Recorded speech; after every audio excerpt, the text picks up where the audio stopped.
Wednesday, the 24th of July. Welcome to the decision day for Nigeria's Central Bank Monetary Policy Committee. Of course, the briefing by the Central Bank Governor, Godwin Emefiele, will be at 2 o'clock on the dot today. That's a bit revised upward from about 2:30.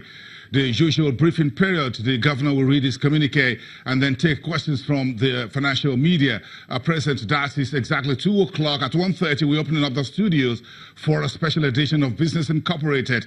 And, of course, our panel of discussants here in Lagos and from our Abuja studios from 1:30 lunchtime. You want to be part of that. That's the curtain raiser for today's edition of Business Morning. Welcome, everyone, here in Nigeria and around the world. I am boasting. Let's get the next 1 hour of Business Morning together. The government is clearing up the mess in Apapa, Nigeria's premier port and the largest in West Africa, one of the largest on the African continent. Where are we at the moment? The Lagos State Government, the Nigerian Port Authority and the NNPC yesterday announced more measures to rectify vehicular logjam of Apapa roads and ports.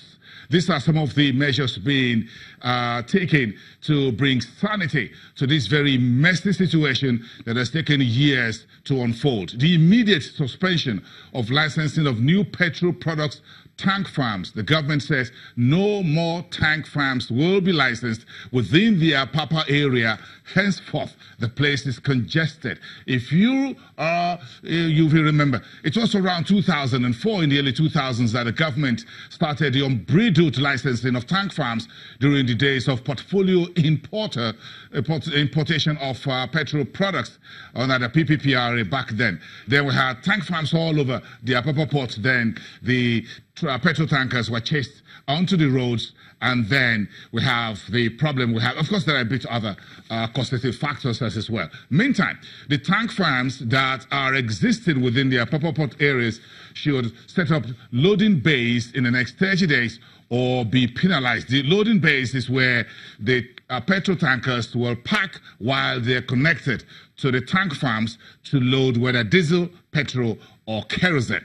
So the government says if you don't have a loading bay for petrol tankers, which are your customers, then you will be penalized. You have to put one in place within the next 30 days. So we expect a lot more construction and reconstruction taking place within the Apapa port, and this is part of what we're facing right now. Meantime, Lagos State Government says it is fast-tracking the completion of Bola Ahmed Tinubu trailer park within 1 month. So the Lagos State Authority says that trailer park will allow some of the trucks currently on the road to be taken off the Lagos roads, the Apapa port, and be taken to that trailer parks.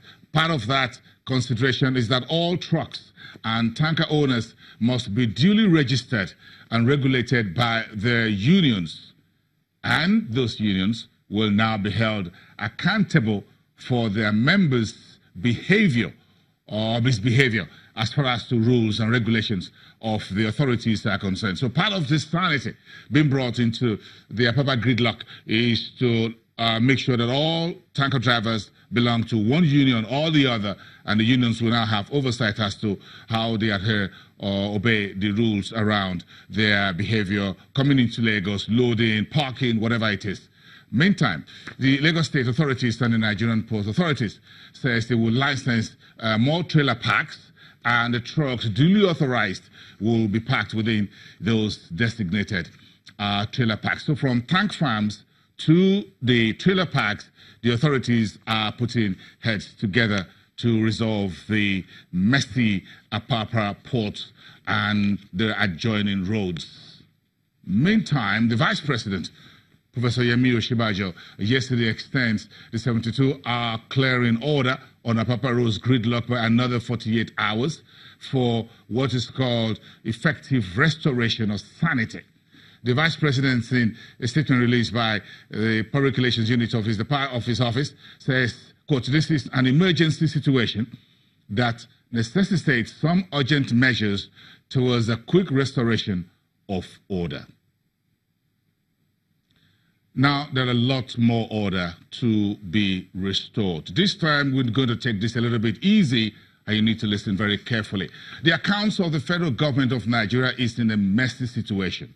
And if you have seen the newspapers and the news today, you will agree with me. This is how messy things are right now for the Federal Republic. And that's according to the 2016 annual report of the Office of the Auditor General. The Auditor General is the man who audits the accounts of all the parastatals of the government. So what do we have in that report? It shows that 65 government agencies did not submit their financial statements for audit purposes, breaching financial regulations number 321. And who are those that are defaulting? This will break your heart. 323 government agencies failed to report for the year 2016. The year before that, 2015, 215 government agencies or parastatals failed to submit their audited financial statements. And the year before that, 2014, 148 agencies failed to submit their financial statements to the Office of the Auditor General of the Federation. So the Auditor General Office reports that 109 government agencies had not submitted their financial statements beyond the year 2013. That's it, second. More than 109 government agencies last submitted their financial statements in 2013, while 76 agencies submitted their last financial statement for the year 2010. So 8 years, about 80 of them are yet to submit any financial statements. Now, the Auditor General's report says that as of April this year, 109 agencies had not submitted reports beyond 2013, 76 agencies last submitted a report for the year 2010, and 65 agencies have never submitted to my office as of December 27, 2017. So what did the AGF conclude? It says the extensive violation of statutory financial reporting obligations by parastatals is of great concern. End of quote. The Auditor General says based on audits conducted by his office, there were several material errors and misstatements in the financial statements prepared and submitted by government agencies. In fact, in some cases, financial statements were submitted 5 times in order to make necessary adjustments to correct errors. Let that sink in. Folks, let's go to the marketplace. How did we finish off? A very great Monday to start. Is this market turning north? I don't know. Maybe this is a bull trap.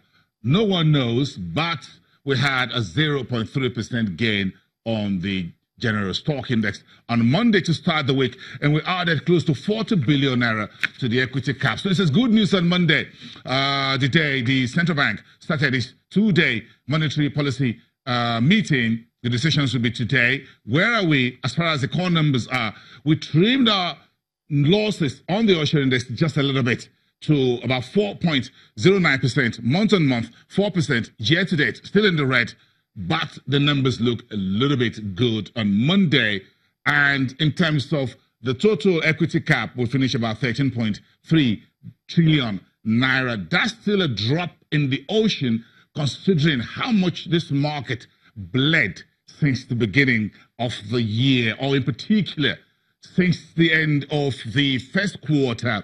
We've lost more than 1 trillion naira. So 40 billion naira is good news, but not so good if for folks who have lost a lot of their shares in the market since the year started. But we had a green shoot yesterday with the exception of one single sector. But let's take that to the next level, where you see the volume also trimmed, however, 66% thereabout in terms of volume. But that was a very good day, about 226 million shares, 2.20 billion naira, 3,624 transactions. That's good for a trading day.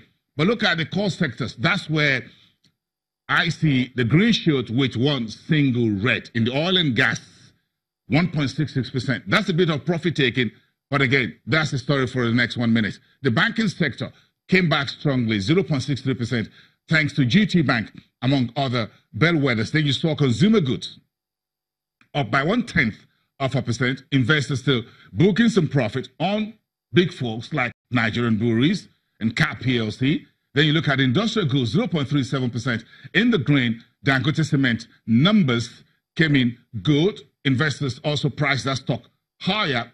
this morning, we've gotten the earnings from second quarter earnings from Lafarge Africa. We'll spend more time on that tomorrow. But Lafarge Africa has also reported. We did a bit of that analysis on the show yesterday morning, in case you missed it. You may now go on our YouTube /channels web to watch a bit of that with Afrinvest Ramosalia Ziba. But where are we this morning? Insurance continue to be on the green trajectory, 0.33%. Oil and gas, a negative 1.6%. Show me the numbers for the oil and gas. Forty Oil booked more than 9% a profit, and investors took that stock down to 25.20 at the closing bell. 942,000 shares to the north. Mobile MRS remain unchanged. Oando investors pulled back a bit of that on that stock, 7.21% on almost 3 million shares to 5 naira 15 kobo per share. Etana Oil small cap negative 2.31% on the day by less than 300,000 shares, and that stock finished off at 6 naira 35. Then you find Oil Maritime Services Company, Japol PLC, 1.429 million shares. That's a green shoot there, 3.23% to 32 kobo per share. And that's the only green shoot among the listed oil retailers and the EMP separate. That's the story as far as the equity side is concerned. Go to the unlisted securities page and look at the NASD over the counter. We're now seeing a bit of a pullback, very gentle by investors after more than a week of consistent gains when the unlisted securities index crossed the 700 reading, now tapering a bit to 693.12 on Monday to start a new week by 0.8%. In terms of market cap, that also trimmed a little bit. I was looking for 500 billion, but yet to get there. Let's see what that goes. 496.12 is what you're reading on your TV screen. A very decent trading day for a small market, 105,228 unlisted shares traded in just 3 transactions. That looks a close-knit market there for today. I'm taking the fixed income market space finally on this market round. And let's start with the treasury bills. We expect a lot to be happening this week. But of course, yesterday we saw the interbank market come down very sharply. Interbank reached about 10.5% because about 320 billion naira came into the marketplace.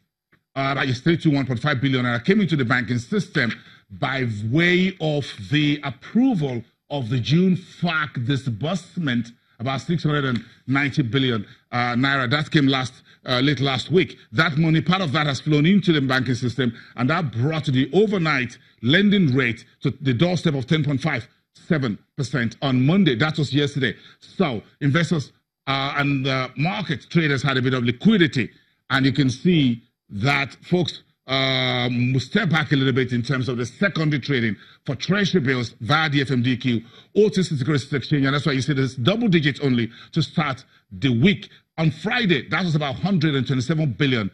Monday, 83.08 billion naira. Very nice, gentle way to start the current week. Everyone taking a bit of a breather, looking at how the central bank will decide today on key interest rate parameters. That is on the street. Move on to the bond market, and you look at the Naira bond, and that's the story for Monday. A very gentle 6.95 billion naira. And of course, you can see the most actively traded there. A bit of the long-dated July 18, 2034 was among the top 4 most actively traded. 2027 was a midterm paper. 2036 is another long-dated.